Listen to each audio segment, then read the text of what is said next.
আসসালামু আলাইকুম বন্ধুরা, আশা করি সবাই ভালো আছেন। জুগাটি অটোমোবাইল 008 2025 আপনাদের সকলকে আরও একবার স্বাগত জানাচ্ছি। I am your host Sohel Khan. বন্ধুরা, বাইকের জগতে খুব সুপরিচিত এবং একটি নাম হচ্ছে হাইউসাং। বন্ধুরা, আমাদের বাংলাদেশে হাইউসাংয়ের লো সিসির বাইকগুলো যেমন 100, 125 সিসির বাইকগুলো আরও আগে থেকেই ছিল, যেমন হাইউসাং এবং জিয়ালিং এই ক্যাটাগরির বাইকগুলো। তবে যেহেতু এটি একটি চাইনিজ বাইক, চাইনিজ প্রোডাক্ট আমাদের বাংলাদেশে এমনিতেই অ্যাভেলেবেল হয়ে যায়। বন্ধুরা, চাইনিজ বাইক এবং চাইনিজ গাড়ি আমাদের বাংলাদেশে বর্তমানেও খুব জোরালোভাবেই আসতে শুরু করেছে। তবে আজকে আপনাদের জন্য যে বাইকটি নিয়ে এসেছি, এই বাইকের কোম্পানি বা বাইকের নাম সম্পর্কে আপনারা সবাই পূর্বে থেকে পরিচিত। সেটি হচ্ছে হাইউসাং GB250 DRE। এই বাইকটি একটি 250 সিসির বাইক। চলুন মূল ভিডিওতে চলে যাই। মূল ভিডিওতে যাওয়ার আগে আপনাদেরকে একটি রিকোয়েস্ট করব, চ্যানেলে যারা প্রথমবার ক্লিক করেছেন তারা অবশ্যই চ্যানেলটি সাবস্ক্রাইব করবেন, আর যারা পূর্বে সাবস্ক্রাইব করেছেন তাদেরকে অসংখ্য ধন্যবাদ। জলদি করে আমাদের চ্যানেলকে 1K-তে উন্নীত করে দিন। ভিডিওটি ভালো লাগলে দেশি চ্যানেলকে ভালোবাসে একটা লাইক অন্তত করবেন এবং ভিডিওটি বেশি বেশি করে শেয়ার করবেন, রিকোয়েস্ট রইল।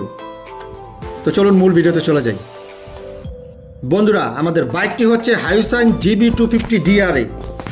এটি একটি ক্রুজার বাইক 250 সিসির।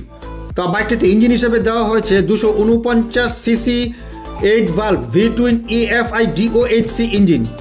বাইকটির ম্যাক্স পাওয়ার 27 হর্স পাওয়ারে 9000 RPM এবং এর ম্যাক্স টর্ক 20.80 নিউটন মিটারে 8500 RPM।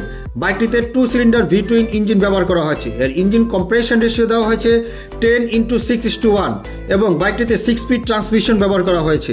বাইকটির ইঞ্জিন বোর্ড দেওয়া হয়েছে 42 mm এবং এর স্ট্রোক দেওয়া হয়েছে 45 mm।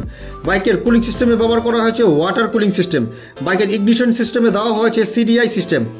বাইকের স্টার্টিং মেথডে ব্যবহার করা হচ্ছে ইলেকট্রনিক সেলফ স্টার্টিং সিস্টেম এবং বাইকের ক্লাচিং সিস্টেমে দেওয়া হচ্ছে wet multiplate with assist clutching system.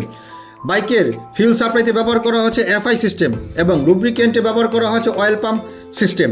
বাইকের ইঞ্জিন মোবিলে ব্যবহার করতে পারেন 10W40 এই বাইকটির জন্য, কোম্পানি থেকেই দেয়া এটি। বাইকের ফ্রন্ট সাসপেনশনে ব্যবহার করা হয়েছে USD ফর্ক এবং রিয়ারে দেওয়া হয়েছে swing arm twin shock absorber. বাইকের ফ্রন্ট ব্রেকিং সিস্টেমে ব্যবহার করা হয়েছে 300 mm single disc with dual channel ABS braking system এবং বাইকের রিয়ার ব্রেকিং সিস্টেমে দেওয়া হয়েছে 270 mm single disc with dual channel ABS braking system. বাইকের ফ্রন্ট টায়ারে ব্যবহার করা হয়েছে 120/80 17 সাইজের টায়ার এবং রিয়ারে ব্যবহার করা হয়েছে 150/80 16 সাইজের tyre.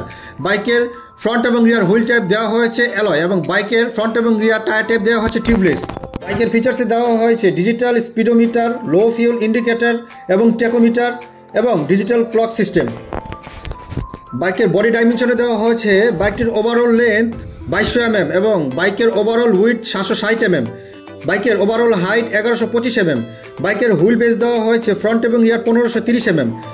Total ground clearance 210 mm। বাইকটির ফিউল ট্যাঙ্ক ক্যাপাসিটি দেওয়া হয়েছে 17 লিটার। বাইকটি লিটারে প্রায় 30 থেকে 35 কিলোমিটার মাইলেজ দিবে কোম্পানি ক্লেম করছে। বাইকটির কার ওয়েট 180 কেজি। বন্ধুরা, এই বাইকটির বাংলাদেশে বাইক বিডিতে প্রাইস ধরা হয়েছে 4,49,990 টাকা। বন্ধুরা, আসছি পরের ভিডিওতে। চ্যানেলটি অবশ্যই সাবস্ক্রাইব করবেন পরবর্তী নোটিফিকেশন পাওয়ার জন্য। ভিডিওটি পুরোপুরি দেখার জন্য আপনাদের সকলকে অসংখ্য ধন্যবাদ।